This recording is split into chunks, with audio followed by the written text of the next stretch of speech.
Your mom and dad. Your mom and dad. Your mom and dad. Your mom and dad. Me. Are you ready? Yes. And we are the mentioned men, the golden season mentioned men. We're here to win the heart of Joan. We come from everywhere. We still have love we want to share. We're tired of being alone. Okay, I don't know what's happening now. We have so much to offer. We hope that Joan can see that each little thing you tell her is meant to fall in love with me. We are the mentioned men, the golden season mentioned men. From us to you, good night. Mwah, mwah, mwah. A masterpiece that has come from the mouth of none other than Kim. I have a question for you, Evan. Welcome home, family. It's your mom and dad. And apparently, the Golden Bachelorette has said, you know what, we're going to scrap the reality TV award potential. We're not going to win it. You know, we've got Love is Blind now. We've got The Traitors. Yeah. We're not going to win the reality TV award. Maybe we'll try for musical, because at the end, apparently, of every one of these new episodes, we have a full musical act. We have a full musical act. And Kim decided that he would take it into his own hands and create a Man of La Mancha type of masterpiece, if you will. Listen, for me with Kim, it's one of those things where I think that he is seems like a really kind guy, seems Very like kind. Like a good man, you know, brave guy, man of character, seems like just overall green flags across the board with this guy. But I will say I demand his arrest. I demand him arrested at once. Because it's one of the greatest offenses you can do is sing at someone. It's already an offense if you're a great singer to sing at one, because it's just such a wild move to do. If singing's not your thing, we're on second degree, okay? Sure. Not only is it one of the great offenses, but then you're forcing everyone or trying to get everyone to jump in on this thing. Well, but here, to Kim's defense, as he said, he is our generation's Beethoven. What is Beethoven without his orchestra, without the symphony? You know, a symphony without an orchestra is not. Right, So, you know, his defense. Sure. As our modern day Beethoven, but one thing I will say, which was, you know, we saw the ego side of the songwriting, you know what I mean? We saw the kind of power tripping here, because he goes music and lyrics by Captain Kim. Yeah. So already he's kind of pulling that thing happens in like bands when they break up, where it's like, I wrote all the songs, shut up. We're already seeing he's kind of setting the precedent. I'd like to make the trademark that as we sang the song at the top, I hope that he doesn't. I'd like to make the trademark known that it's Captain Kim, that he doesn't come for us. Yeah, we're not Napster. We're not giving away your stuff for free. No, it was just our version. Yeah, no, of like your, we're trying to promote your new album. but Captain Kim. So it was. There's so much that I feel about this, and there's so many different levels. We're gonna kind of just I need to take a breath, because I could launch into a 15-minute kind of multi-layered feeling about this whole thing. But what I actually want to do to take a positive spin on this, is highlight two heroes of this. You know what? True heroes. Absolute offense. But there's two heroes that have emerged. Yeah. One hero is Guy. Because Guy goes, you know what? I know this is awkward. He had a smile on his face the whole time. Yes. But he, being a good friend, he took one for the team. He goes, you know what? I'm going to support my buddy here. And I'm not going to make Kim feel weird or awkward. I'm going to go out of my way to just be a team player, support him, so he doesn't have to do this thing alone. Yeah, make it a duet instead of a kind of solo laugh situation. at it a little bit, because Kim's really not laughing about this. Nope. And I know that it's his masterpiece. Exactly. And he knows that Joan's going to be like, this is kind of funny, right? So Guy was kind of smiling and laughing the whole time with the song, kind of taking the air out of the tire, per se. So he's hero number one. Equal hero is all the men who stood up for themselves. I was going to say that to me, hey, you know what? I really appreciate this. Yeah. But this is your thing. I thought Gary, I was going to say the super nice guy, the hero of the day to me was absolutely Gary, who decided to realize, as the godson of Tina Turner, Right. we saw his face during this performance by Kim, and it even has said in Gary's bio, I remember that he is very musical himself. Yes. So he can probably absolutely rip. Yeah. And he could be amazing. Or even if he can't, he knows what's good. But what I'm saying is, it said in his bio that he's Right. very musically inclined. Right. So the likelihood that he can crush High. it is high, okay? And instead of being like, move over, I'm the boss. Yeah. He said, what the hell are we doing? Yeah. This is so awkward. And you've never seen Gary unhappy before. Gary's always positive. We saw and Gary sweating. Gary was like, this needs to stop immediately. And so he, being a hero, was like, you know what, Kim? This is your song, my guy. You go out there and shine yourself. And he We said, can't get the credit. you're so talented. Lie.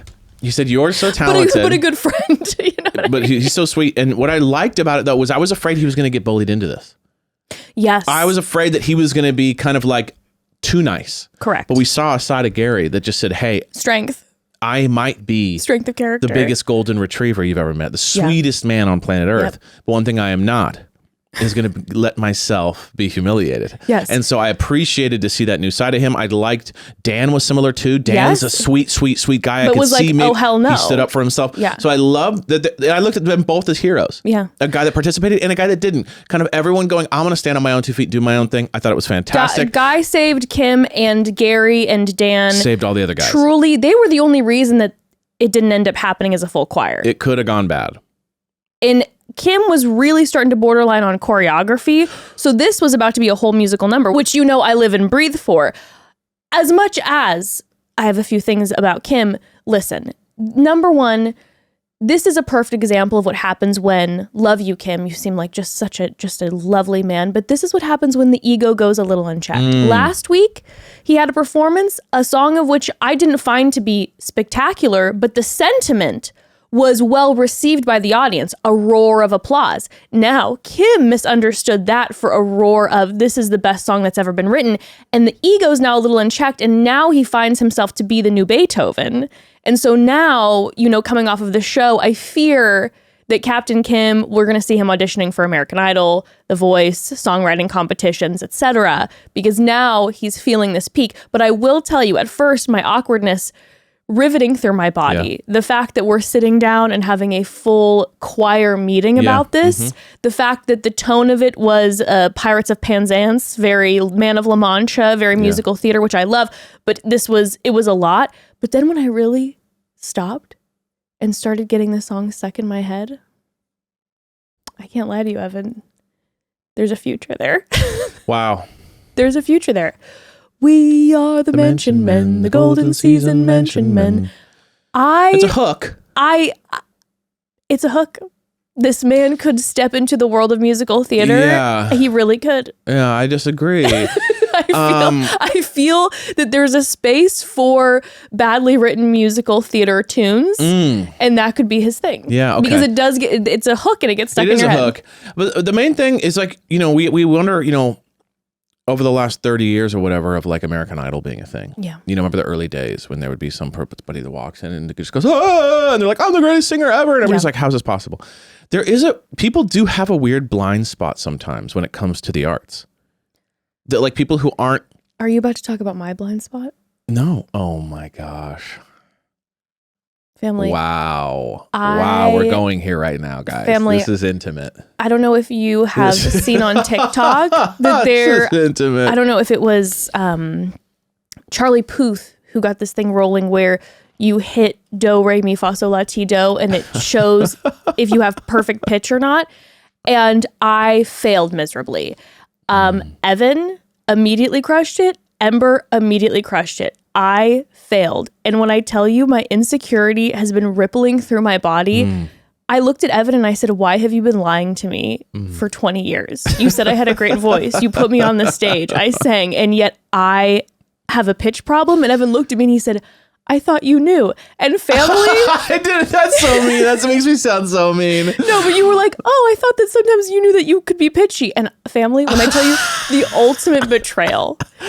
Your voice is amazing. I felt like someone on American Idol who goes on there and is exactly like what you're saying, who goes on there and is singing their heart out and thinks they're amazing. in their head. And you know what? That was the moment that my empathy welled for all those people in American Idol who in their head sound amazing. Because in my head, I have had amazing, perfect pitch my whole life. And it was a devastator. And you know what? Maybe that's why, that's why I'm standing up for Kim. That's why, Kim, I believe in my heart and soul that you have a future in the arts, in the musical theater arts, as a writer, as a director, as a crafter, as a choir director, perhaps. I see a future of this. And I believe in you. I think it was in your bio that you said that you wanted to learn how to play the piano. And I say, soar, King. Okay? It is time. It is play that piano. Continue writing that music. It's time to soar. Because I know what it's like. Okay?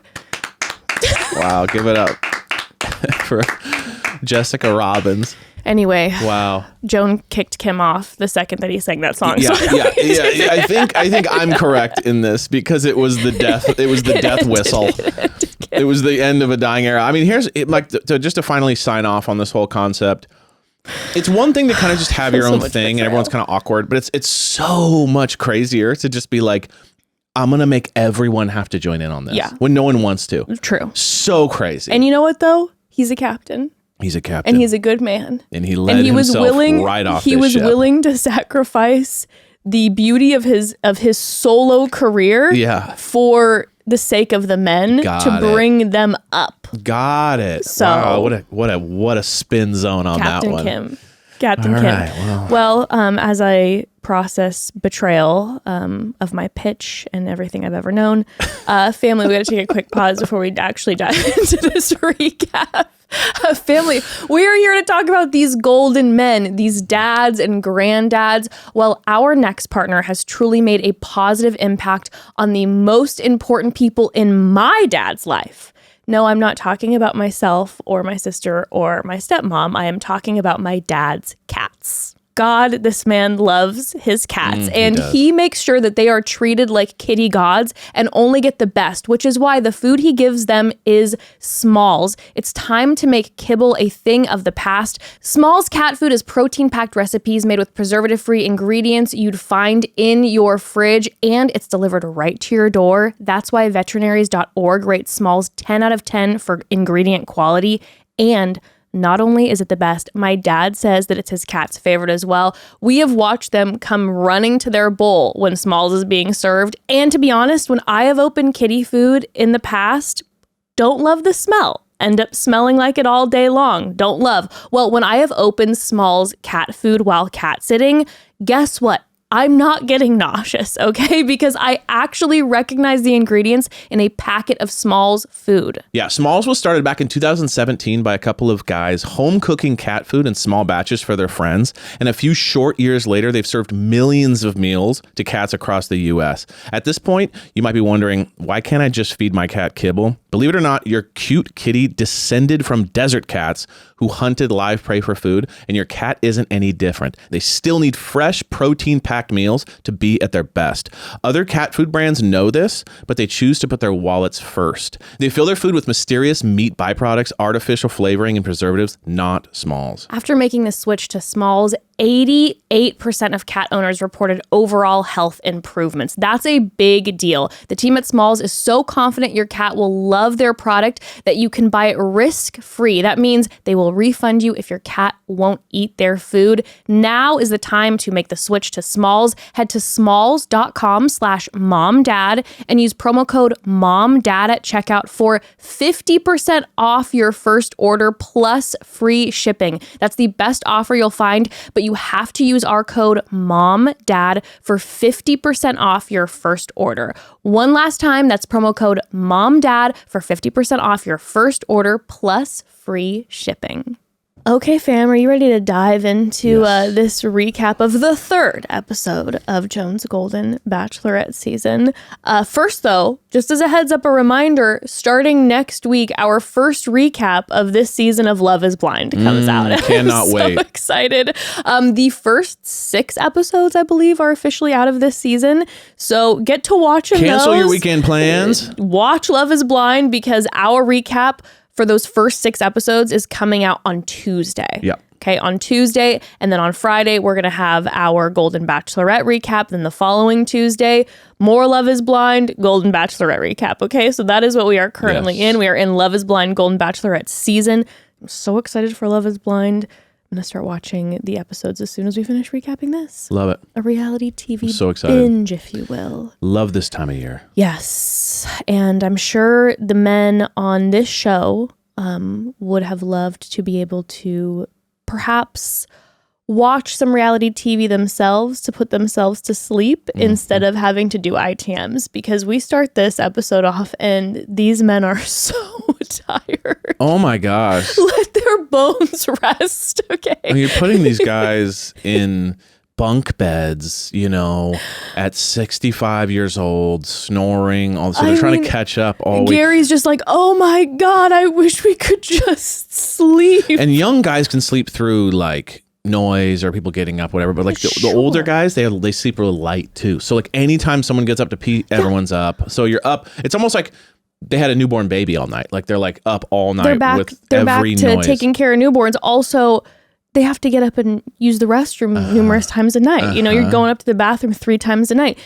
These men are also doing, it seems like, the same amount of ITMs. And not only that, they're also doing filmed errand runs. Yeah. They're having Gary and Charles L. go out to the local pharmacy and pick up melatonin and shark sleeping bags and snoring patches and all this stuff, which means that's more time that they can't rest and they're filming them. Yes. They are putting these men to work and they are tired. Let them sleep. Yeah, they're exhausted. Yeah, like when you don't get a one-on-one, that means you're like kind of stoked because you're like, I get to rest more. I know, it's like the part of wanting to see Joan is there, but also what percentage outweighs that with the desire to sleep? You know me. Oh, Evan. If I get tired, it's over. Evan, as a 21-year-old, if you'd be on this show, you'd be like, I'll pass the one-on-one yeah, like to that sleep. would be the thing. Is like, why didn't you fall in love? It's like too tired, too sleepy. He was resting he was laying out sleeping in the sun by the pool the entire time. And a lounge chair. I'm done. And you have a cocktail? Done. In your hand?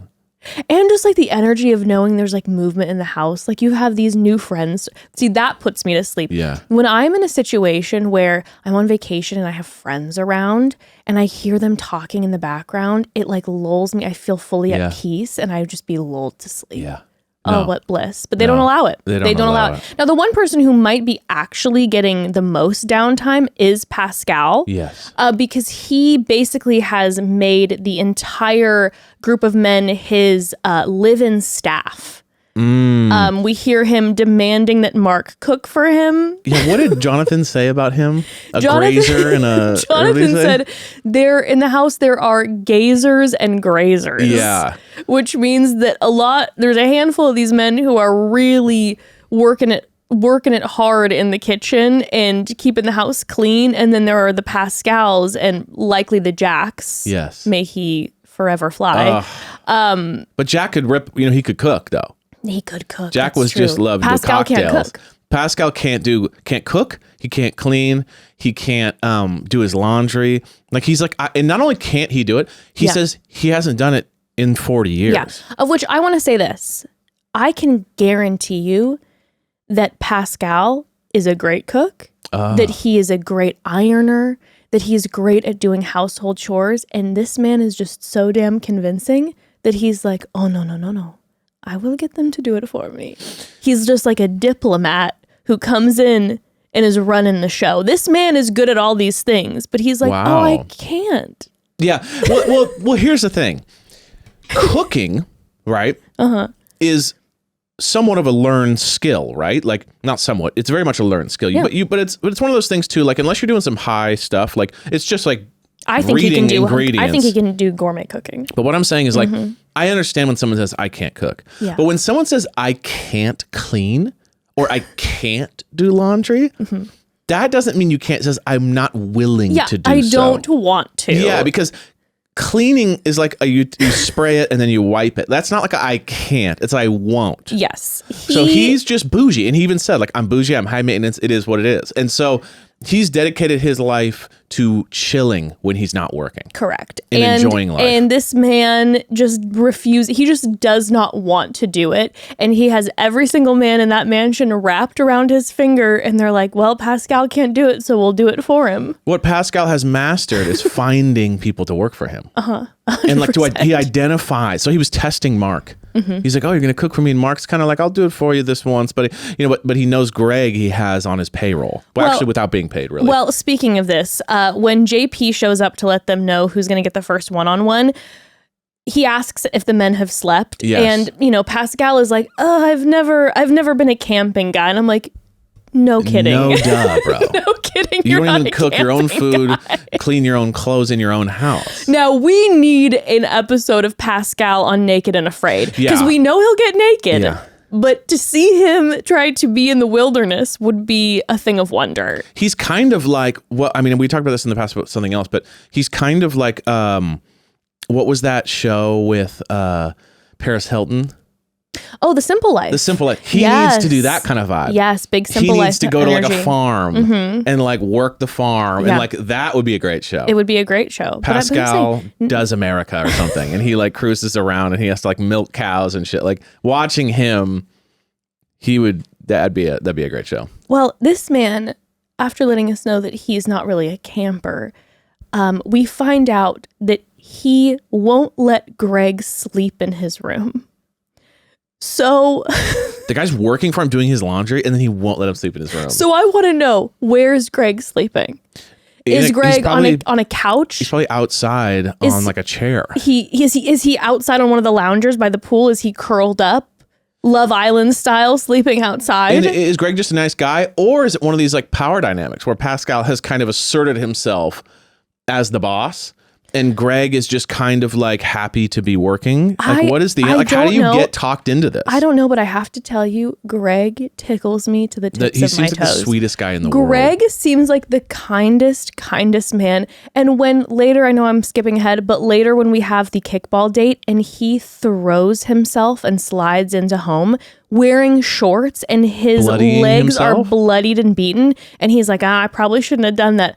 I don't know what it was, but I'm just like, this man is a miracle of life. Also, when Jonathan later gets selected for the one-on-one, Jonathan says, I'm nervous about going on this date because I'm afraid that, she will find out who I am and not like me. And he goes, no, the only thing she's going to find out is how great of a guy you are. Oh, he is a treasure. I mean, Greg's a treasure. God. He really threw me off the first night. I thought he was going to be kind of an uppity character. Yeah, like he didn't really hit well the first moment. And oh my God. Were we wrong? This man is happily doing, you know what I bet? So again, jumping ahead, but Joan said goodbye to Greg. Yes. Unfortunately, yes. At the end of this episode. I almost can guarantee you that Greg left and he left that crisp $100 bill on Pascal's pillow. So doing your laundry was an honor. It was a little thing. Said that. I've never folded such nice clothes in my life. Getting my hands on Gucci was payment enough. I just guarantee that he just left that and then he evaporated into mist because he's actually an angelic being. See, I wish though, just to kind of have a little bit of a, get my own life. I wish that Greg actually stole Pascal's clothes. So then when Pascal goes into it and then all his clothes are gone and he goes, gotcha. Don't trust anyone. You know what I mean? Like Greg's a villain the whole time. Oh, I do like that arc as well. Yeah, I like the arc of him being a little mischievous. I like that arc as well. But Pascal lets us know that he thought that there was going to be a cook in the mansion. He thought that there was going to be a housekeeper, a cook. And you know what? I do have to say, it is surprising that in this setting, because typically, family, when you have a TV show, like any other TV show, you have craft services. Sure. So when you're working, they basically have food delivery services for you and snacks set up. So it is actually shocking that these people are working without getting paid, by the way. They're working for free all day and night because they're doing all these ITMs. It's giving like actual Airbnb where you like have to cook. And the fact that they are then cooking for themselves and they don't have like, even fast food or snacks or whatever is actually quite surprising. Wild. Because again, I understand Pascal's line of thinking. Now, the whole you got to clean up after yourself, my guy. Epic. But not having food delivered is surprising because in any other TV situation, you've got your craft service table and all that. But it does create for some really good content. So I understand, I guess. Poor guys, though. I suppose. Well, he is rewarded. Pascal is rewarded from all of the work he's done in the mansion with a one-on-one date that is not just a one-on-one date, but that is perhaps the bougiest one-on-one The greatest date one-on-one that date of our all time. eyes have ever encountered. It truly. Because some one-on-one dates are set up for failure and some are set up for success, This right? is pure success. Like when they do like one-on-one dates where you have to kind of like hang out with some other people or do some sort of like gnarly adventure thing and you're kind of like not talking, you're just kind of like being suited up on a harness and then being thrown down a zip line. It's like you're not really talking and hanging out. No, You're just stressed. And also it's not like relaxing. You're like you said, it's kind of stressed. This was not only the most relaxing, but also the most exciting. And also luxurious. The most like fake world version. Yeah, like in what world is this happening? Exactly. So it's the Pretty Woman date we talk about. Like he said, I'm Julia Roberts. Yeah. I'm obsessed with the fact that Pascal called himself Julia Roberts. Yes. Like he was the ingenue in this situation. Yes, He was like, no, it's all about I'm me. the star. I'm the star. But I mean, He's a walking icon. my God, did they go over the top? I mean, my God, did they spend some money on this date? Unbelievable. I mean, the best we've ever seen is a helicopter.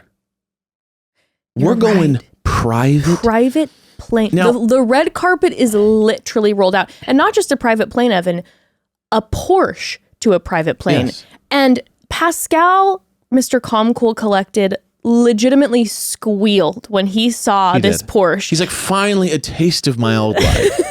He was like, I'm driving. I'm a fast driver. And she's like, Joan's like, absolutely not. I'll be driving. And this man was just like, what can I say? I love a sports car. I love a private plane. Yeah, who doesn't love that And shit? not only that did he say that, one of the most iconic things and out of touch things I've ever heard in my life is when they get off the private plane and he said, oh, it's the only way to travel. Listen, I've been on many jets in the past, but with Joan, I'd be happy in coach. And then he says, never mind. I would not be coach happy. is a little too far. I'll be honest with you. That might be a little too far, but I'm willing to go first class. So just as a heads up, Joan, if you guys do stay together, never, the second you step foot in coach, the man's out. He's leaving, okay? Mm-hmm. This man. Wow. I mean, listen, the guy's bougie. Like, I don't know how rich he is, but he It definitely seems like spends he his is, money. I think it's yeah. also one of those where he's like, I'm working super hard, I'm making Yeah, good money, of but I'm course. also spending that money and I'm bougie. So in many instances, his attitude would bother me. Like, Yes, if know, you this met kind this of person like, IRL. yeah, exactly. Like I'm making this guy do my laundry, making everybody cook for me. But one thing I will say about him Charming as hell. is that he's charming, but he's also like enjoying the bouginess. Like he's bringing a lot of excitement and a lot of playfulness. He's very playful. Not just bougie. He's also being like, let's also be excited about this, have fun with this, laugh, play. Like he is bringing a lot of our life could be exciting together energy. Like one of the men said, I think it was Chalk. He's like, he has a lot to offer. He's a lot of fun. Yes. And I agree with you. And in other settings, the things that come out of Pascal's mouth, like my jaw's on the floor, just like, the expectations and the, 100%. I can only have this level of luxury and But he somehow pulls it off. But there's something about him that is so debonair, so devilishly charming. Yes. He's devilish. He's very devilish. When I was watching this specific one-on-one, I looked at Evan and I go, he is the character in every fantasy novel that I have read, who's the main guy who has that twinkle in his eye and he's a little devilish and he's always, saying the things that are getting everybody upset. But then at the end, when you break through the barrier, there's this soft story. There's a story. You hear about the story. Yes, there's a story that's full of challenges and difficulties. And deep down there, when he starts crying about having to be vulnerable, you're like, oh, there he is. And I'm just getting through the cracks. He even says it too. He says like, listen, a lot of people can kind of have judgments about me and my lifestyle, but he's like, don't judge a book by its cover. You got to read the whole story. And here's my story. And then he launches everything into about Pascal is the guy that everyone has tried to read his story. Yes. The amount of women that I can just imagine who have chased Pascal because it's like, oh, I want to get to that center. Mm-hmm. I want to break through that bougie exterior that, that witty, charming exterior and see who you really are. And I believe so many have failed in the process. And I bet he's a runner. My favorite, my final thoughts on him. But can we have that moment? I think he's a runner. Well, this is what I'm getting with is this is all fun. Yes. He came on the show because it'd be fun. It's a chapter to write in his autobiography. Way this guy is ready to like settle down and just marry Joan. No way. He would date her, hang out with her. But this he's got 3 other girls he's hanging out. Like, this guy is a serial playboy, fun. It's just not his style. He's not a settle down guy. He's not, oh yeah, let me move with Joan to Maryland. No, it's not and hang out with the grandkids. Are you serious? Never in a million years. Never in a fucking million years. So this is fun while it'll last, but like realistically, this guy is going to be a bachelor till the day he dies. You know what's ironic is he said he was giving Julia Roberts in Pretty Woman. Yeah. And what he really is giving me is Julia Roberts in Runaway Bride. There you go. Fantastic. He's the Julia Roberts who every time he's about to hit that altar. So he's a runner. Couldn't agree more. Could not agree more. I still have a lot to say about this Pascal one-on-one, but we have to take another quick pause, family. So this season is giving us a lot of individuals talking about those they love in their life. So let me tell you about who my family deeply loves. And that's our dogs, Arthur and Ashley. They're our sweet pups. Ashley, our little grumpy old lady who's not really an old lady, and Arthur, who is just a wild, mischievous, 1-year-old adorable baby. Boy. Yes. He's just so precious. They make us laugh every day. And if you didn't know, Ashley and Arthur are both rescues. We found them through some amazing rescues who saved them from some not good situations. And we've also fostered over the years as well. Evan's actually getting into volunteering at some local shelters here. There are so many precious animals that need homes out there. This is something that we're really passionate about. So let me tell you about Cuddly. Cuddly is a fundraising platform that supports animal welfare organizations all over the world. Over 4,000 shelters and rescues trust Cuddly to raise funds and receive donations of supplies for the animals in their care. Yeah, you need to check out Cuddly. Cuddly thoroughly vets and verifies every rescue organization they work with. So unlike with other fundraising platforms, you can be certain that your donation is actually going to an animal in need. And in order to join Cuddly platform, an organization must be a 501c3 nonprofit in good standing. All donations made through Cuddly are tax deductible, and it is incredibly easy to access your donation receipt to file with your taxes. Your donation history is clearly visible in your donor account, and Cuddly even puts them all into a single document for you. And it can be so hard to choose just one animal to donate to, but Cuddly makes that easy too. When you make a one-time donation, Cuddly distributes the contributions to the animals and organizations with the greatest needs each month. And right now, your dollar goes even further. For every $20 donated through a one-time donation, Cuddly will gift a soft and snuggly blanket to a rescue animal in need. Head to cuddly.com/momdad today to make a donation and help make a difference. That's cuddly.com/momdad, cuddly.com/momdad. Okay, so back to Pascal's one-on-one. So listen, I mean, they go from the Porsche to the private jet. They're going to Vegas, okay? They land at the Paris hotel, which I have to know, Evan, if Pascal actually liked that they were at the Paris hotel, or if he was like, stupid idiot. No, he was trying to play it cool. He's just like, you're going to put me at the Paris hotel because I'm French, and you're going to put me in front of a fake Eiffel Tower. Like, can we just go to like the Cosmo or the Aria or something? Exactly. That was 100% just like... Where he's like eye rolling in his head, where it's like... They're like, look, he's French. Let's do French shit. As Jack would say, I love French shit. I love that French shit. I love that French shit. But they then get to their private room, and not only is it a private room, there's a full-on pianist in a tuxedo playing for them. Bartender, Bartender. There's a chef in there. They have racks of clothing for them to try on, and they're being silly and playful and trying on everything. And you know that he probably had a lot of opinions where he's like, no, Joan, like put this on instead. Like this is gonna bring out your eyes. Like, you know, he was definitely giving her some wardrobe 101. You know that. And throughout this, what she keeps saying is she's like, I know that he is fun and like bougie and all these things and all the travels that he's had and the things that he has, but I want to get to know him deeper. But something she did say that I noted is she said that Pascal makes her feel young. Yes. And I get that because he has a Peter Pan like energy to him. It's like, it's Never Neverland. Like the world is my Never Neverland and I'm going to experience all of this. He's the guy you want to be in Paris and meet, have a romantic rendezvous for a week. Yeah.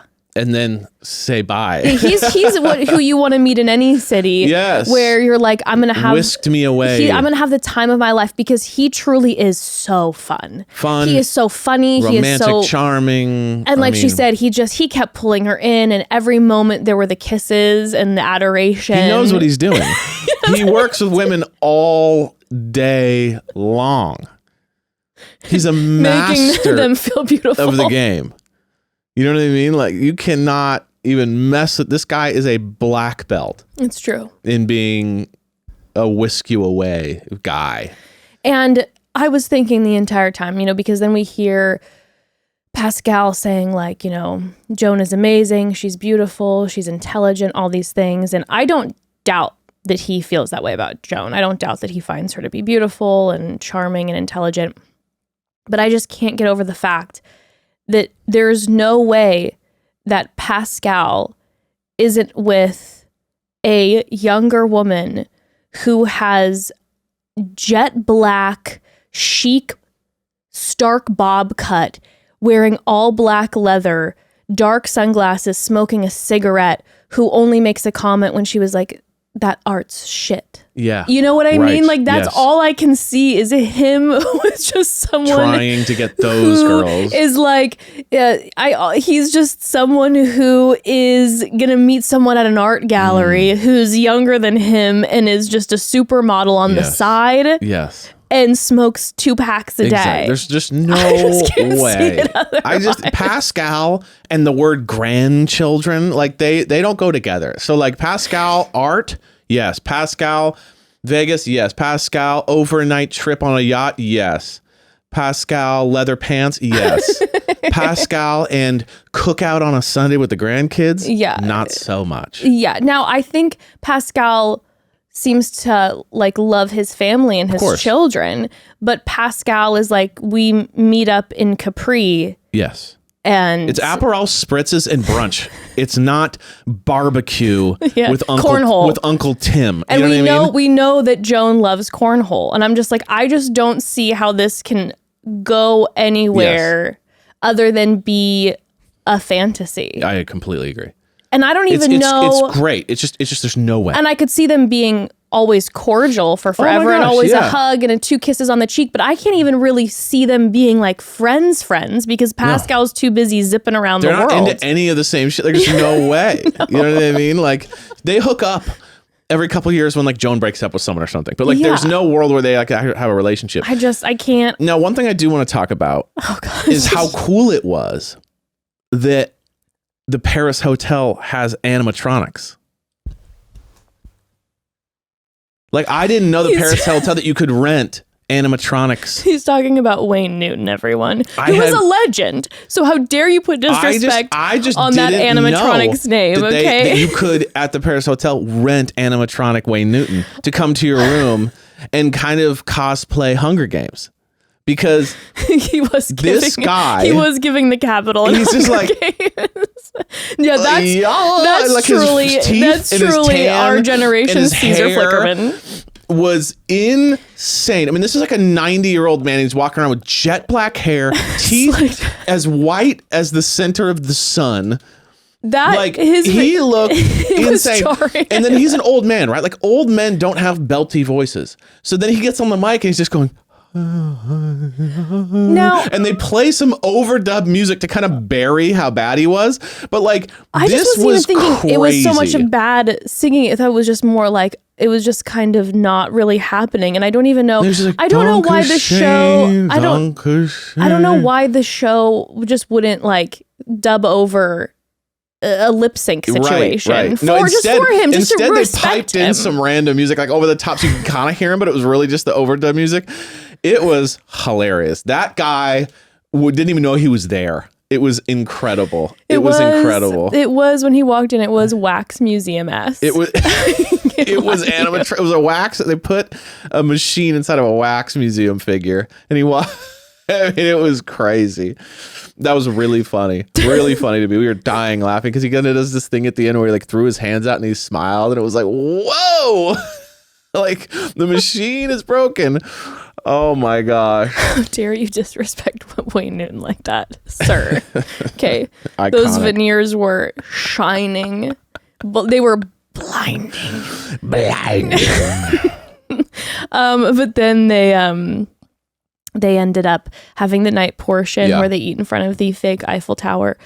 And we find out, side note, that Joan she wrote code for years. I know, that was crazy. Which is wild. That is computer like science and code. Like, that's some high level intellectual biz, which Evan and I were talking about because we were talking about how Joan is, and of course she very much opens up and is vulnerable later. And she has been so vulnerable through this process the entire time, but she is simultaneously hard for us to read. Yes. And as soon as she said that she wrote code, I'm like, oh, this woman, she's analytical. She's analytical. Yeah, she's super analytical. She doesn't seem to be very reactive. No, she's not. She seems to be very much in control of her emotions and in control of her reactions.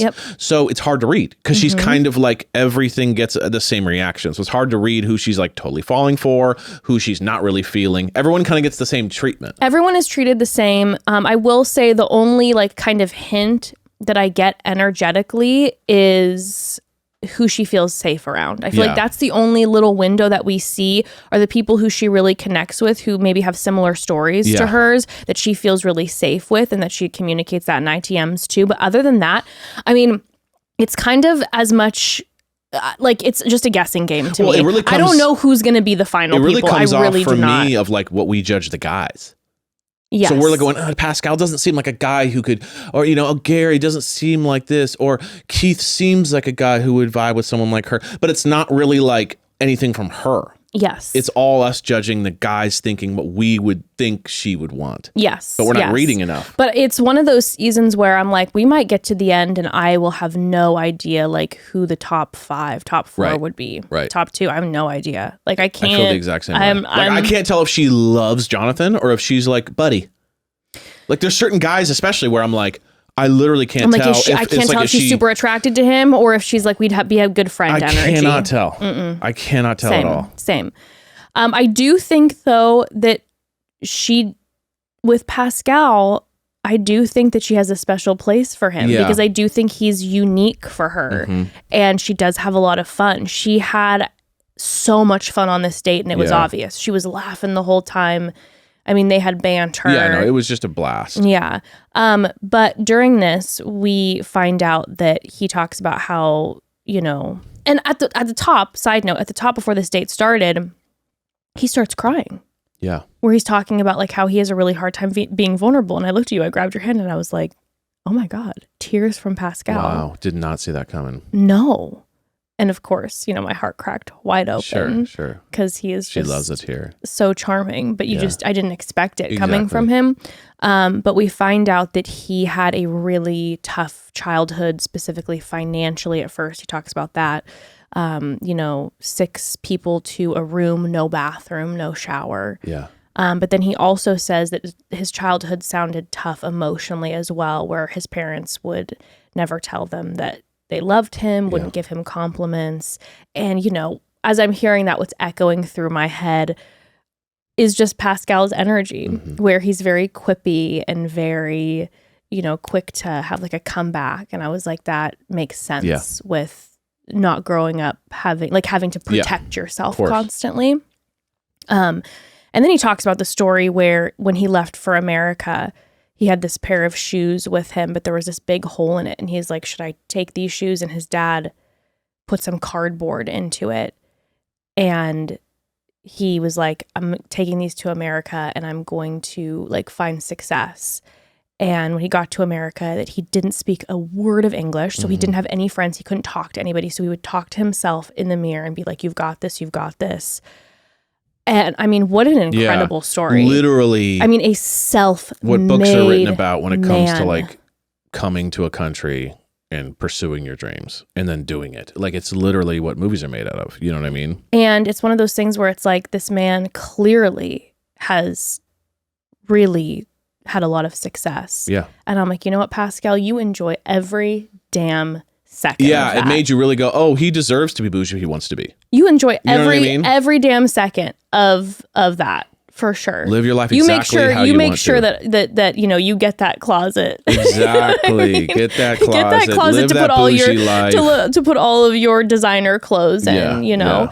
And it was interesting because I felt Joan just like Joan's really incredible Yeah. the way that she listens to people because she's such an active listener that not only does she listen, then when she responds, she always connects them.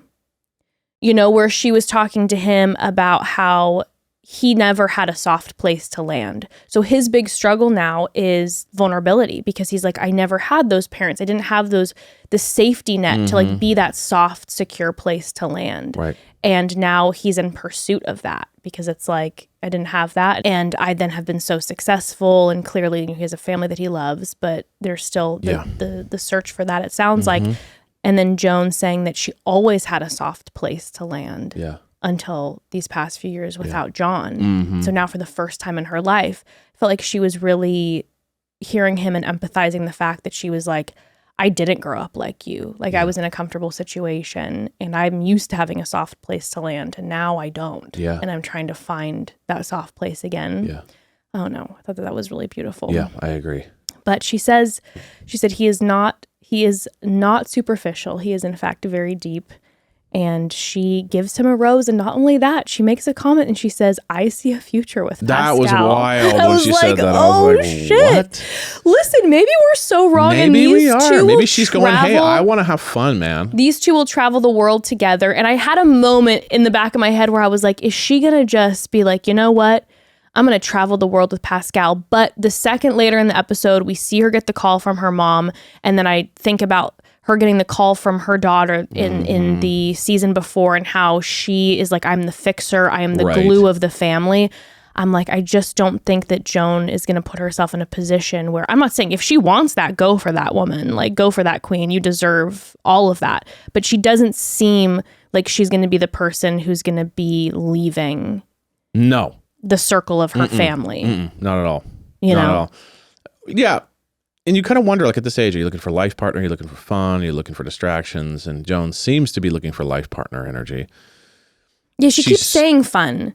But I think ultimately fun it in comes the life down partner energy. You know what I mean? Fun to her is like when she brought up her and Keith sitting in the back of the car having wine and cheese, which, you know, I live for. Right. But that's like retired fun. That's not jet off to Paris for the weekend. Yes. I agree. Like Keith could very much just adapt to her life and they could all have the similar life, you know? So guys like Pascal are like ideas in my mind. Yeah. You know? No, I agree with you. I agree with you. Well, that concludes their date. Yeah.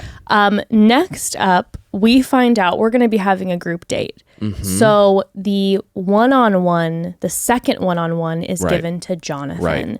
Now, Jonathan has a reaction that we've never seen before. Where once. He starts crying and is like, I'm scared. I don't know if I wanted the one-on-one. In fact, I wanted the group date because the one-on-one will have a moment where, like, if she rejects me, it's me. Right. So instead of him being like, I'm excited to spend one-on-one time with her and connect with her and maybe get ahead of all these guys, he goes, it's better if I'm in a group because I'll last longer. Yeah. If I go one-on-one, she could say, actually, now that we've spent enough time together, I don't like you, which is fascinating. I mean, we've never, not fascinating in a good way, just in a analytical way, just like, well, we've never seen anyone. And obviously, you know, he talks about it later, but it's like, it's really interesting the need and the need for safety and the need for security there, that he clearly is something that is missing in his life and that he feels like he needs. And powerful stuff and vulnerable too. Extremely vulnerable. I was going to say the guy is his wildly vulnerability honest. Brings me to tears every single time. Him, a man in his 60s, because it's like, listen, we always talk about, we all know what most men in their 60s are like. If you're looking these for older the least men. open person on planet Earth, is generally a 65-year-old man. And the fact that this man is willing to sit amongst other men and cry and say, what if she sees me and I'm not enough?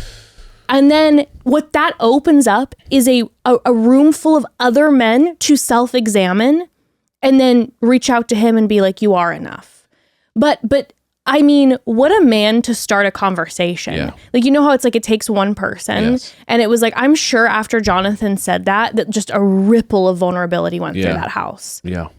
He's a pretty incredible human. Pretty incredible. And it's also wild to see someone like so good looking talk like that too. Because you just always see like these like 6'5" hot guys and you're thinking, well, compared to everybody else, you must feel like a god, right? And you realize, no, everyone is struggling in their own way with something. Yeah. And so it's amazing to see, and his willingness to go there in front of everyone, not just like ITMs, but in front of everyone. In front of everybody. Wild. In front of everybody. But before we talk about Jonathan's one-on-one, we have to talk about the group Kickball date, okay? The Quaker Oats Kickball date. Love to start my day off with some Quaker Oats. We have to talk about that sponsored date. But first, we got to take one more quick pause, family. So listen, you know, Pascal and Joan were getting so glam with their wardrobe try-ons. But you know what I was thinking the entire time? You two are going to be on your feet all day. You want a shoe that's going to keep your feet feeling good and looking good. And I've got the answer for that, Pascal and Joan, okay? It's the Vionic Walk Max sneaker for him, for her, for everyone. Oh my gosh, I love, love, love, love my Vionic Walk Max sneakers. I've been a big walker these days, and in the past, at the end of the day, my feet would feel not great. But then I got my Vionic Walk Max sneakers, and I've told you all this, but the moment I put them on my feet, I felt the difference. I don't know how to exactly put it into words, but I ran into the studio. The second I got the shoes, I put them on and I ran to the studio. Evan was working and I was like, you need to know how these feel. And then we got Evan a pair. Yes, because they're so comfortable. It's just the difference you feel. It's just, like I said, I can't quite put it into words. This is science-led design informed by biomechanics to create the ultimate walking shoe. And they're also so cute too. I have the cream tango tangerine color and I just ordered a pair of black ones because honestly, it's the only sneaker I've been wearing and that I plan on wearing because it's just the best. Yeah, it's actually incredible how good my feet feel all day in these sneakers. Vionic's exclusive VioMotion technology is what sets them apart. This exclusive podiatrist design technology features unmatched underfoot contours, providing stability and support through every stride. They began by revolutionizing medical orthotics. Today, they continue to use that science to engineer shoes that leave you feeling energized and confident all day. I wear them everywhere. I wear them on my walks, to the store, to school pickup, date night, honestly. And you have to check out their website because they also have a huge variety of so many different shoe styles that are chic and keep your feet feeling so good. And they even offer a 30-day guarantee. Wear them, love them, or return them for a full refund within 30 days. Use code MOMDAD at checkout for 15% off your entire order at www.vionicshoes.com when you log into your account. One-time use only. That's code MOMDAD at www.vionicshoes.com. Vionic Shoes, wearable well-being for your feet. Okay, next up we have the Quaker Oats Kickball date. You know what? I have to say this, family. It's starting to become a little camp. Like I kind of start The to ads. live for the sponsorships. Yeah. Like it's starting to become campy. You know, when they showed for a moment that table with all of the product on it and Jesse kept saying the Quaker Oats Kickball tournament, Yes. I was like, you know what? I'm kind of living for it now. At also- first I was like integrate it like mildly, Sure. but now I'm like go harder. Now I want more. I want a Right. more intense the whole version. thing to be an ad. What I will say is I liked how they did the play on like Quaker, because Quaker Oats has like a connotation for like older people eating it. Like when I Yes, think about, even though I eat Quaker Oats but brown I'm just sugar saying when I think about all my the time. childhood and going to my grandparents' Yes, house, they had that. They would it's eat oatmeal. it. It's oatmeal. It's Yeah. oatmeal. You know what I Yeah. mean? So I like the fact that they're like it's the Golden Bachelor, and we're not doing Yeah, it wasn't like McDonald's. exactly. It Kickball. was exactly. It was just Quaker Oats, which is very funny. Yes. You know what I mean? It was like Metamucil, bro. Yeah. You know what I mean? Like it had a tone to it that I liked. It did have a tone to it, but I want more. So now I'm like, hey, we had the KFC sponsorship that Jesse Palmer did crush. Yes. But now I want it, maybe pay Jesse Palmer a little bit more. And every episode, I want him in a costume. You put him in a half Beetlejuice costume. You can do it with the KFC situation. Put him in the full Quaker Oats costume. Okay. Yeah. Just start Like George using brands. Washington energy. Tony the Tiger. Powdered wig. Geico. You Yeah. know, dress him up like a lizard. I swear, Oh. every episode, just pay Jesse Palmer a little bit more and have him in full regalia, head to toe, that. for a sponsorship. I like it, and he You can know? maybe he could sell his own ads. Exactly. So like Geico's not sponsoring the episode, but they're sponsoring him. So then he's a lizard. You know what I mean? So it's like side deals. It's like when athletes get like, you know, endorsement deals. Dole pineapple, and He he's just in a gets- pineapple costume. He gets, you know, these side deals. I just feel like there are so many brands that have, you know, characters that he could dress up as, Yes. and I feel like that would add a gorgeous campy agree. element to I this agree. show. So just a side note. I agree. But my God, this was a liability. This was a liability that they put these poor men in. And like CK says later, he said so many people got hurt. They walked away and everybody had, you know, bruised hips, strained hamstrings, bruises. Like, I mean, they were... Well, I mean, when you think about it, when was the last time anyone listening sprinted full out? If you're over the age of 30, Yeah. when was the last time you literally took off running as fast as you could, full sprint? I'm going to say, I mean, that is for me, crazy. it's been 20 years. Right. So you were 10. So 16. whatever. But what I'm Oh my saying. God. Isn't that crazy to think about? Woo! A little anxiety just shiver went down the spine. But you know, 65 years old, full sprint. Yeah. I mean, you're gonna pull something. It was so funny when you see the guys like swing and like pull a hammy or like bust at something. It was But like, they oh my went gosh, full board. They went hard. Because let's be real, there's nothing like you get a group of dads together That and 20-year-old brain starts coming out they're again. going to get competitive and they're not going to realize that maybe they should stretch beforehand and go a Yes. little more low key. I agree. It was You know, and hilarious. some of these guys were absolutely crushing it. And like we said, Greg just slid in with shorts. Yes, Sir. so hardcore. Sir, next time have a pair of pants on, okay? Or knee pads or something before you decide to go on gravel. I screamed, okay? It was like I could hear Aggressive. the gravel. He definitely regretted that decision. He immediately regretted it. Charles L was hilarious. Charles L was the hero of Just the... didn't even know how the game worked and was stressing about it, and then just got up there and swung and then got some points. I mean, it got a hand to the guy. That was He was spiraling, asking a million questions because he was like, I've never played this before. And the second that he kicked that ball a little bit, he's in the ITMs. He's like, did you see that they couldn't catch the ball? You see how that handsome kicked? I was? Did you see Like how this- gorgeous I was I when I love kicked that side of him. And then he gets lifted above Yes. everyone and they're Yeah. cheering and carrying him. It is so iconic. That man deserves He deserves every it. moment in the sun, every sunlight moment. He needs And to be lifted up. He was the hero of this entire I completely agree. this entire date. And I love the fact that that the blue team won Mm-hmm. and Charles L, the king of this one-on-one, his date, the blue team because the team who won got to spend the night portion with Joan, and the other team had to go back to the mansion and put ice packs all over their poor bodies. I'm sure they were kind of low-key grateful for, because they're like, I wait, need to sleep. I'm going to go sleep. I'm going to go get massages. Like, in some ways, it's a better vibe, because like they get to go back, have massages, relax, chill by the pool, have a drink, decompress. Yeah, after you're going that hard, it's like you're gonna be on your toes with conversation and emotionally. I mean, that's a lot. That's a lot to ask. Well, then they have the night portion with the blue team, which includes Charles L., Keith, Kim, Jordan, Gary, and the one who we will not name. And we have some moments with Jordan, who, be still my beating heart. Mm-hmm. They have a quick kiss. She says that she likes him. We haven't seen a lot of Jordan, but I have high hopes for Jordan because she mentioned that she likes him and we haven't seen a lot of him. And also, I don't know, I just love that he was talking about how close the whole group is getting and how he's just having so much fun. Yes. And we love, she had her moment with Charles L., which was super emotional. Yeah, it's always emotional with him. Every time they get together, they're crying about their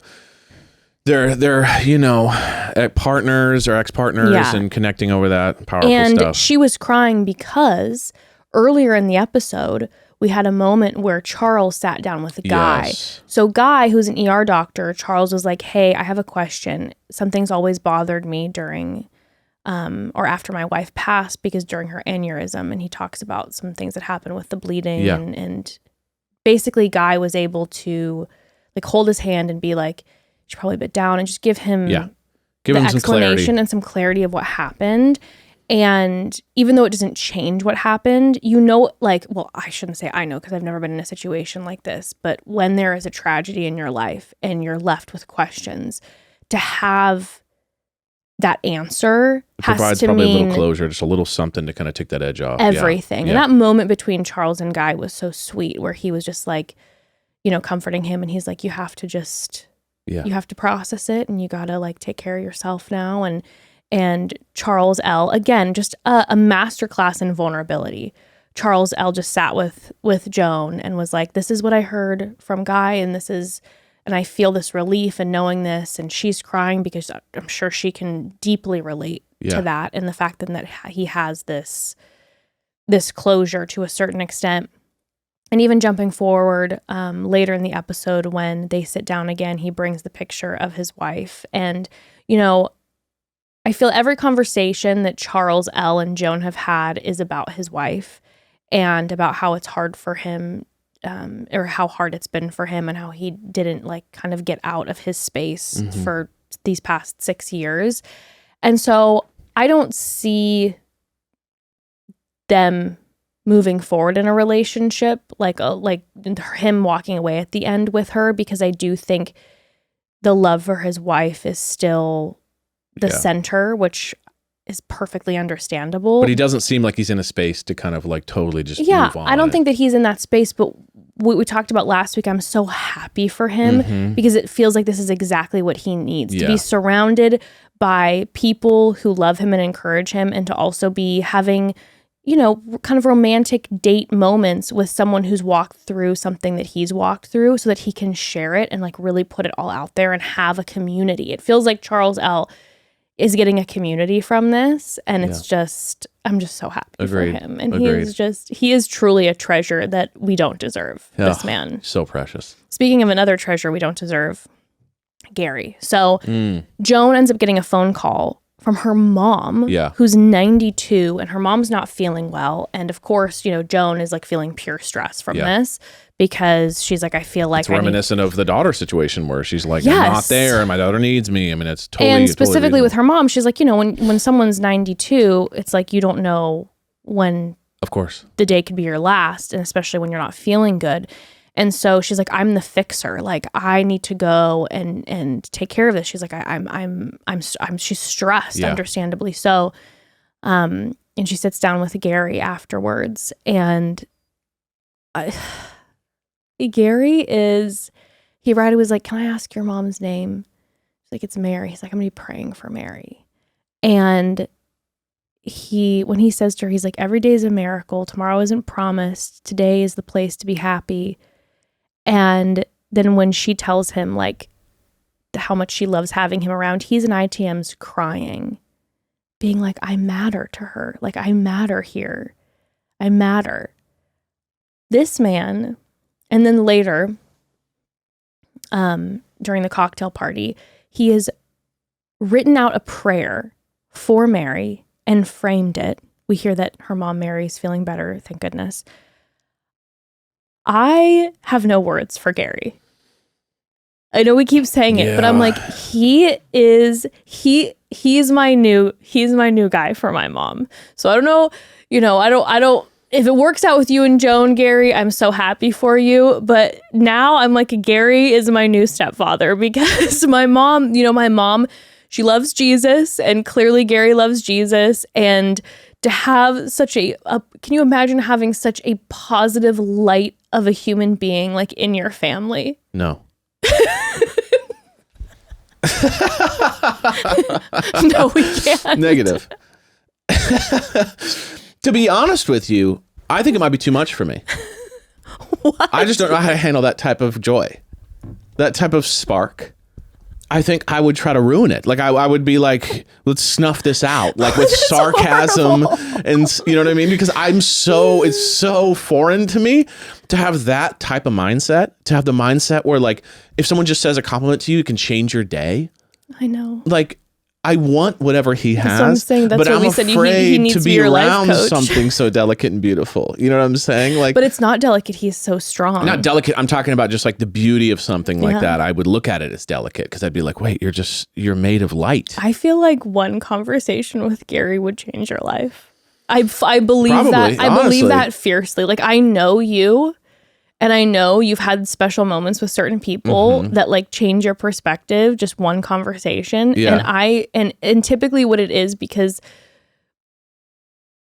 how do I put this? We're gonna say something really nice about me right now? No. I was saying, in the past for you, it's been a lack of love and support, and you need a certain, like, there's that part of you that craves the affirmation, Yes. like deep down, and love. And I feel like I feel like Gary would hold your hands and be like, you are so I would valued. break down. I'd lose all you'd my be edge. sobbing. Gary would hold your hands and look into your eyes I'm and like, be Gary, hold me. no, I feel like that's how the conversation would end. Is Gary would be holding you, you'd be in the fetal position, and he'd be like, "You are enough," and you'd be like sobbing. holding me like a baby. Yeah, he'd be literally cradling you. That's how that conversation would end. Of that. Yes, yeah, that's what you're 100%. afraid of. That's what I'm afraid of, is actual vulnerability. Whoa. But then, okay, I just want to. Again, I'm gonna say this every single episode if this keeps happening. By Right. the way, I know I said that we're not going to discuss Gil on our Right. show, which we will not. But I'm gonna keep saying this every single week if he keeps being here and the edit is not just because we had a full conversation that was unnecessary. Yeah. Okay. So ABC, you said that you were going to edit this person out. Now that there is a restraining order that we all know of out there Yeah. from his ex-girlfriend, and you haven't, and you still, ABC have not come forward, or The Bachelor and have not come forward and discussed what you're going to do with your casting, and you haven't talked about the Devin of it all of this. So I'm just going to keep saying that over and over again, because this is a perfect example of Joan ends up giving her group date rose to Gil. Yeah. And this is a perfect example of why ABC, you need to talk about how you're going to change how you cast to protect your leads. Yeah, because they don't know. When in this situation, you have a lead who is now giving group date roses Right. to someone, and we can talk about Devin times 10 Right. when that person is then the final person who your lead walks away with. But in this situation where a lead has no idea Of course. of the backstory and the current story of this individual, and is now giving a group date rose and talking about the safety of your leads. Yeah. So we're not going to discuss Gil, but I will say this every single time, that he is not gone, and that ABC and The Bachelor have not addressed what happened with Devin, and how they're going to change their casting processes, and why they're not editing out this individual like they said they were going to. Okay, so Jonathan date? on a better note, Yes. let's discuss the Jonathan date. Well, first of all, the men do get massages the next day, and Guy gets nude. Yeah. And he says the gluteus is just another muscle. It's true. That's what I say when I'm trying to get Jess in bed. Oh my God. It's just another muscle. Ew, Evan. It's so unnecessary. Come on. Hey, little comedy. But you know what I loved about Guy? Guy is so lovely. He really is. I love that he was like, you know what? I just have to say, completely understandable how some of the guys aren't comfortable. Yeah, no worries. But for me, I'm going to drop trow. The gluteus is just another muscle. But I love that he acknowledged that, like, whatever someone's comfortable with. It's all good. What a prince. No, just me and my gluteus. What a prince. Guy in the gluteus. But Jonathan has his one-on-one date. And out the gate, a fashion god, Evan. God, he looks good. It's God, like he weird. looks Like you're not good. supposed to look that good, dude. You're like 65 years old. You're not supposed to look that good. Like he's wearing skinny jeans. The shirt, maybe a pearl necklace, some kind of cool necklace that's like not long either. It's like chokery no, it's the almost. perfect length. And then like the shirt's this like button down, cool. Unbuttoned, the tattoos, the boots. I'm like, bro, you're not supposed to look that good. I was like, he looked incredible. I mean, he looked incredible. And he'd grown out the facial hair a little bit, which was fantastic looking young man. Like he is truly so handsome, but the fashion's crazy. in this episode was like, okay. Yeah, the fashion's personally picked for sure. 100%. Because it's like 100%. everyone else has kind of normal vibe. It's like not him. Yeah, it's Crazy. like chalk, God bless. It's in the button down classic, blue just polo with it tucked in with the belt, and then fit. Jonathan's in this like kind of silky shirt that's unbuttoned to like his navel. He's and in got some shit I can't pull off anymore. I'll be honest with you. I have some of that stuff in my closet. I can't wear it. I just can't pull it up. I'm just a little old guy about it. He somehow can still do it. Like what the hell? Looks incredible. Absolutely amazing. So drop the links, Jonathan. My thought on this date is a little bit like looks good on paper, looks great on camera. Yeah. Not ideal for connecting because you're always like behind or in front. We've talked about this with the horseback riding. So it's like unless you can link the horses, you're low key like, huh? And or you look great. And it looked a little hot outside. It looked hot. They're both uncomfortable with horses. They're both like, I've never done this. And then Joan specifically was like, I don't even like horses. And they didn't give him a night portion, Evan. Right. So, which really pissed me off. So I'm like, give Jonathan at least a night portion of dinner. Them was just a little by the river thing. Champagne. So it was a little bit like a missed opportunity for them to connect. Yes, of which they still did. Of course, but I'm just saying when you compare it to like private jets and stuff, it's like where there's tons of time to connect and talk and be together and romance. Oh my gosh. Can you imagine significantly Jonathan on Pascal's date? I feel like Jonathan would have had the time of his life. And I feel like he would have been crying half of the time because it was just like, oh my gosh, so overwhelmed by how amazing this is. Meanwhile, Pascal's like, the only way to travel couldn't do coach. Thanks, man. Really? Oh yeah, we all were going to fly private, but decided not to because we didn't know it was the only way to travel. It had nothing to do with the fact that it costs $50,000 to fly private. We just thought coach was better. It's you got it. It's the only way to travel. Spirit was just the best one. Yeah, I was gonna go Spirit. I'm going Spirit because I rejected the jet. I thought it was the best. Yeah. But I do have to say, so when they go up, like you said, she's like, I don't like horses. I was bit by a horse. So she's scared of horses. Mm-hmm. We find out he's never ridden. But one of my favorite moments, and I started cracking up, and you know this because I looked at you and I was cracking up, is he was looking at the horse and the way that the camera angle had it. You could see that he was playing. Yeah, he was like playing with the hair. Horse's hair. The bangs. And it was so cute. Yeah. And then I remembered that Jonathan, I believe, I'm sorry if I'm wrong, but I believe Jonathan is our guy who in his bio it said that he has a trio at home, a dog, a cat, and a floppy-eared bunny. I love that. And I'm like, makes sense. oh, this man loves his precious trio, his precious animal. So it's like, I know I've never ridden a horse, but I will speak to this horse and play with its gorgeous hair. Yes, I love that. Obsessed. Huge fan of that. So as much as, like you said, this date might not be the connector, man, they made me tear up with that music. Yeah. Well, I don't know whose song was that. I don't know either. I tried to look it up. The lyrics were, there's magic in this life, I think. And I looked and I couldn't, I'm like, is this an original? Because if this is an original, shout out. Did Kim write this? Got a singer. Music and lyrics by Kim, but then like somebody got someone to sing on it. Is this Kim's first sync? But if that's an original sync, very impressive. It was beautiful. I don't know. Or on the backdrop of that. Or let us know in the comments, like what song is that? I don't know. Maybe I'm ridiculous like, and it's a super it. famous song and I don't know it. No, I don't think so. But it was just so beautiful with the backdrop. It looked like Montana. It was incredible. You were getting teary. I was like feeling it. I was like, oh, I want to be on one of those horses bad. Yeah. But then I just did think like, like the general thing is just, this is not a great one for connecting. No, not so much. But they do sit down and Jonathan then really opens up, as he does every single time. He's an open king. He really is an open king. Every single time he sits down with her, he is so willing to go there and be vulnerable. First of all, he talks about his Native American culture, and he talks about them being out in nature, and the symbolism of the turtle to him is super important and resonates because he was saying how the turtle uses the shell to protect themselves. And that's what he's been doing, especially growing up in an all-white school and feeling like protecting himself. And then he brings up his divorce 9 years ago. And he said one morning she woke up and she said she was not happy and that she wanted a divorce. And, Joan's like, is this out of the blue? And he's like, yeah, it was out of the blue. And he talks about how he went upstairs and he was packing his suitcases. And that feeling was like when it hit him and he was sobbing, where he was thinking that he wasn't enough. Yeah. So there's this connection, I'm sure, being at the mansion, unzipping a suitcase, where it always kind of is that resonating feeling. And before you go on a one-on-one, you have to pack up your stuff. Yeah. I don't know if you know that, but they make them... Sure.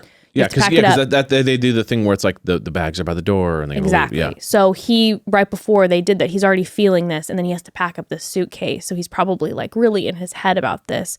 And she lets him know, she's like, you are one of the best. Like, you are beyond good enough. Yeah. And he's emotional and again so open. The only caveat I have in this is,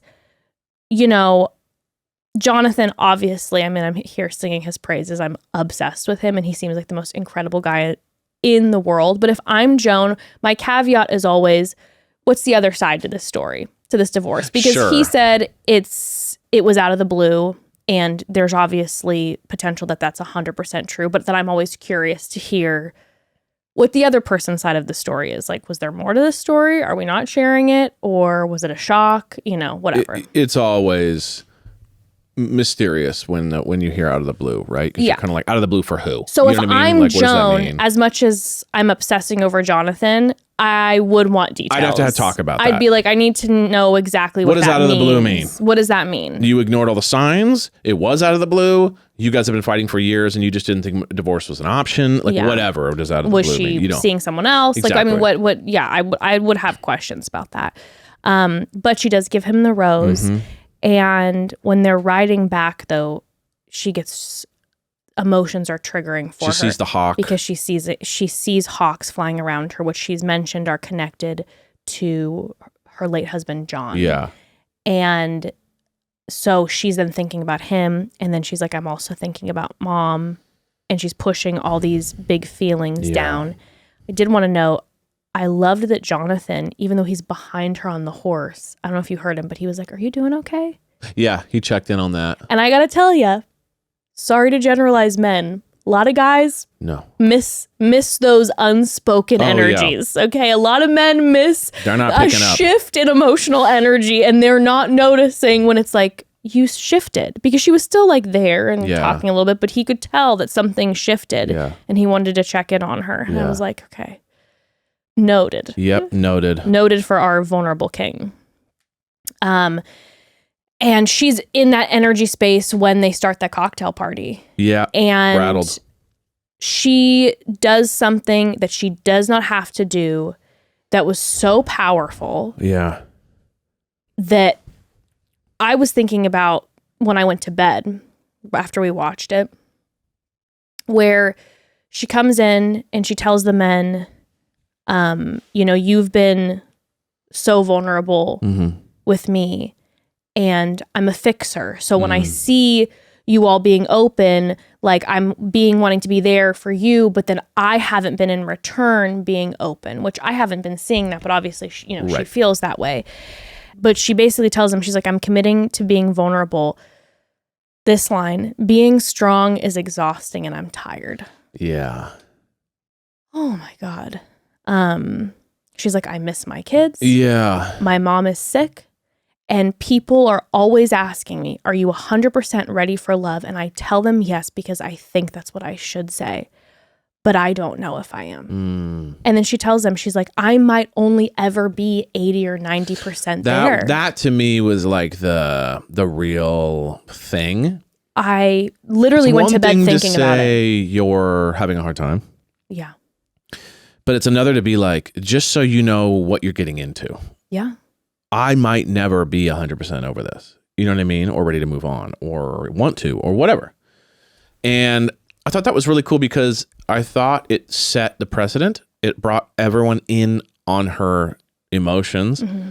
It brought all the men who had lost their partners a sense of, okay, good. Because they feel the same way. Boat. Yep. Because you saw Chalk react. You saw these saw these guys react and go, oh man, I've been feeling the same way, and probably feeling guilty about the fact that they're there. Mm-hmm. Also guilty about the fact that they can't, quote, get over it or like move on. So there you're in the weird middle position where you're like, I need to move on. I want to move on. But then at the same point, like I can't really. And we say we're over it, but we're not, but all this stuff. So it was a really, I felt like that what that did was radically bond the people that had lost people together. Because it really just like, everyone was like a big sigh of relief for those people. I just felt like that conversation in general is not one that you see on reality television happening, that so many people are sitting there feeling and relating to, where like she said, there's this feeling of people are always asking me, am I ready? Am I ready? And I say yes, because I feel like that's what I should say. Yeah. I feel like that was a very important note, just, culturally, societally, that when someone's lost someone, there's this expectation of, well, you've got this clock, and then once you hit this certain point, grief is gone and you can move on. And it's like, grief will never be gone because it's not linear.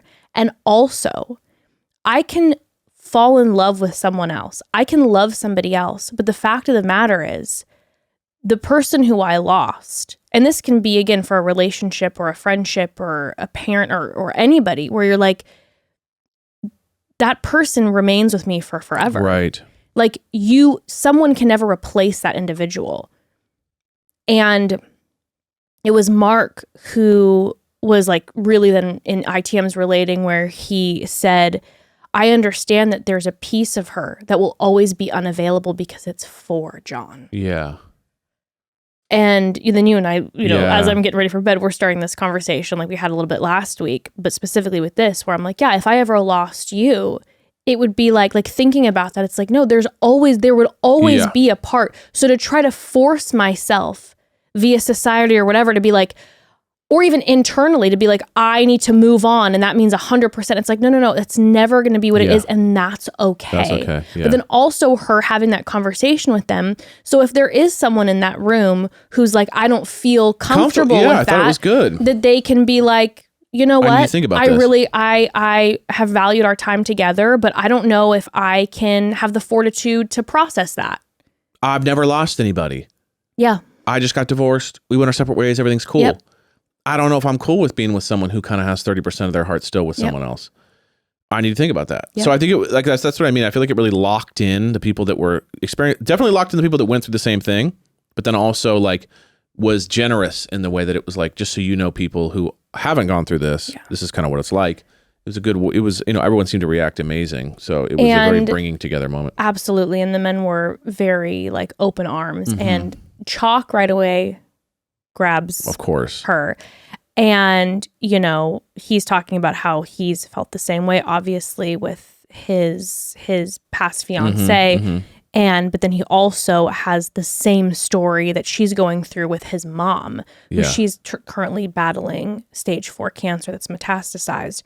So they have these two have a lot in common.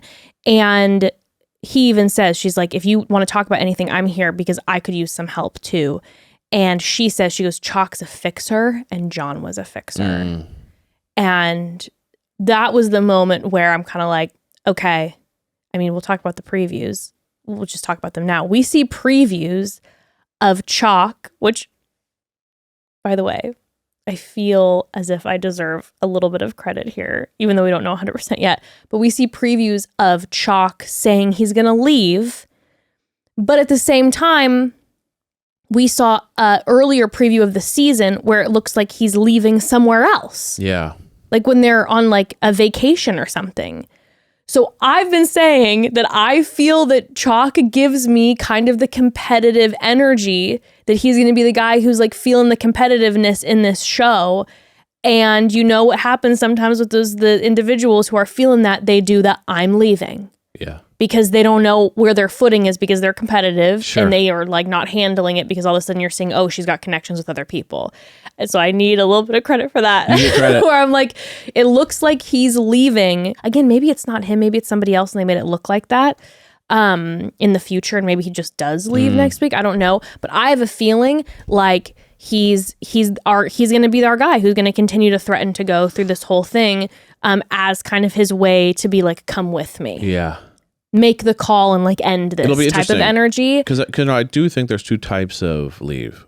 There's leave because you're competitive, and then there's leave because you didn't expect to completely fall in love with someone, and you realize you're not built for this. I hear that, but it depends. Like there is a level of we'll see, but I do believe that some people go, I'm falling for this person, and I got to stop myself now, or else if I go too deep and then I don't make it, it could wreck me. And I believe that could be how he's feeling. But I did know, in the episode with him where he had his one-on-one, that right out the gate in the ITMs, he's like, she's mine today. Right. She's mine. So it could be a little bit of check my Xbox and go home energy. And I think there's a little bit of like, I'm not trying to come for the guy. Who knows? I haven't even seen the episode yet. But I do think there's a little bit of an energy of like, maybe he can be a little like, let's ditch this joint. Right. Instead of being like, okay, Joan, what do you want to do? That maybe it's like, hey, if I leave, maybe she'll follow me. Yeah. Because I'm not doubting that he's feeling all these feelings for her. Right. But like, I don't want to have to compete. I agree. You know what I mean? I completely agree. That this agree. is going to maybe be a strain with them. But at this moment, I was like, okay, these two, there's something deep there. Even if she talked about wanting to have this like super fun, whatever. And he's maybe a little more serious. That's just like, no, he's like John. He's a fixer. And we've gone through so much and are going through so much of the same stuff. So I totally get why, if these two get deeply connected, why they would. Yeah. It makes perfect sense to me. Completely. But anyways, agree. I'm not trying to come for the guy. No, I agree with you. I'm just saying I'm more of saying like, it might be interesting to see what happens. Yeah, no, well, yeah, for sure. But I've had this in the back of my mind. So when I saw that, I was kind of like, okay, I think I've been right about the kind of the competitive thing a little bit. But then the men in general, they are so amazing. They're showing her so much love and are like thanking her for being so honest. And then we have a surprise. GGT shows up. Jerry Gary Turner comes walking up that driveway. He is looks, potentially going hard on the spray tan. They sit on that same bench. She seems super happy to see him though. And he does the moral support coach thing. Like, I've been through this, and they have the typical. I thought he was fishing. He was fishing for sure. I feel like the whole thing was like hey, you're super hot, and you were actually my choice, but then you left. Kind of had a bit of a fumbling situation after the whole marriage thing. Let's not talk about that.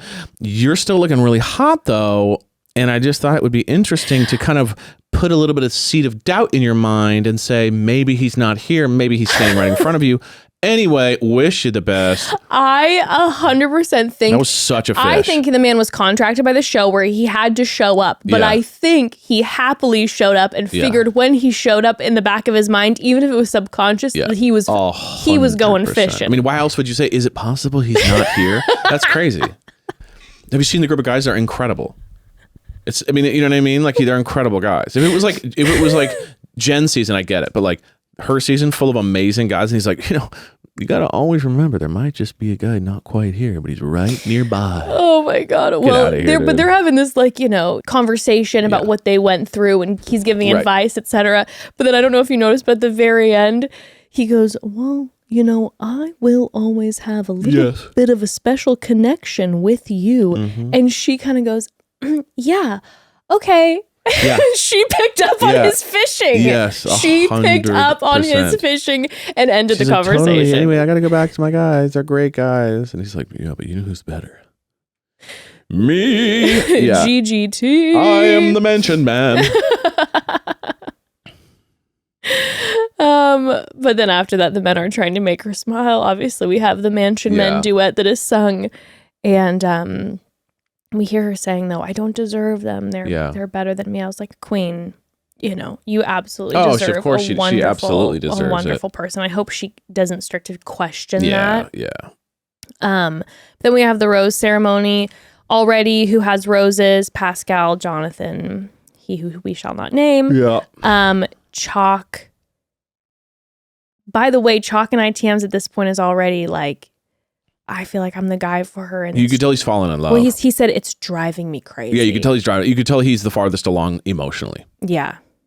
You could tell he's going, I would imagine if I went through the trauma too of like losing my partner and my mom's sick, and then I meet someone who I find to be like gorgeous and amazing. And we have the exact same struggles. I would imagine you're kind of feeling like this is a once in a lifetime moment. And then you really start to feel the like panic of, am I going to lose this? Of course. It's getting to him. It seems like he's already kind of ready to move on and be like, let's get married. Yep.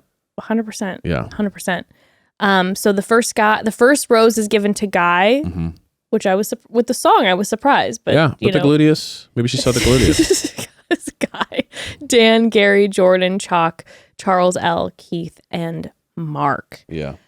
Going home, we have Kim, Greg, and CK, which I know you were really bummed about. Yeah, I really wanted to see CK like he shined in his ITMs. He did. And so I was always like, when are we going to see this guy? I know, and it was kind of like we never really got to see him with her. Maybe he just never took the steps and kind of, maybe he just was too much of a background character with his energy. Like he didn't go after her enough and they just never connected. He doesn't seem like, I think he seemed incredibly awesome and he was always like really nice around the guys and you always saw this energy for him. So that was a real like, I don't know. I just really wanted to see a little action with him. And I never got to see it. He has very sparkly energy. But when Kim leaves, I do have to shout out Kim. He's like, I'd like to be your friend. That was beautiful. So sweet. Beautiful. And then they all salute him. And then Guy comes out and they end the show with another song because it's now a musical theater show. It's no longer a reality TV show. It's now musical, singing the Mansion Men. And then we get a preview for next week. We're going to get a stripping date, which is wild. Pascal's in heaven. Pascal's like, this is what I've been waiting for. I can't wait to see Pascal and Charles L strip because I just, the complete, I mean, Charles L though has a little bit of that hot guy ego in him. He might be like, now is my time. He's like, I know what a hottie I am. That's true. But yeah, Pascal, I mean, this one's meant for Pascal's been like, are you kidding me? I used to do this. Like, I spent 3 years in Vegas with the, Thunder from Down Under. He's ready. He's ready. Yeah. It looks like, by the way, we might get a one-on-one with Jordan, which I'm very excited about. But we see Chalk threatening to leave. And it looks like he is leaving. He's getting in the car. So I don't know if that's the magic of editing and he's going in for a group date and he's getting in the car or if he's heading out. That'd be wild. So we shall see. But family, great episode. Great episode. Great season this season so far. Is so enjoyable. It really is so enjoyable. Yeah. But tune in on Tuesday. Watch those Love is Blind episodes. Tune in on Tuesday for our Love is Blind recap, and then on Friday for Golden Bachelorette recap. Love and it. Have a beautiful week. Yeah, I love you all. All right, we love you miss all. You, love you. Bye. Bye. We are the Mansion Men. The Mansion Men. The heart of Joan.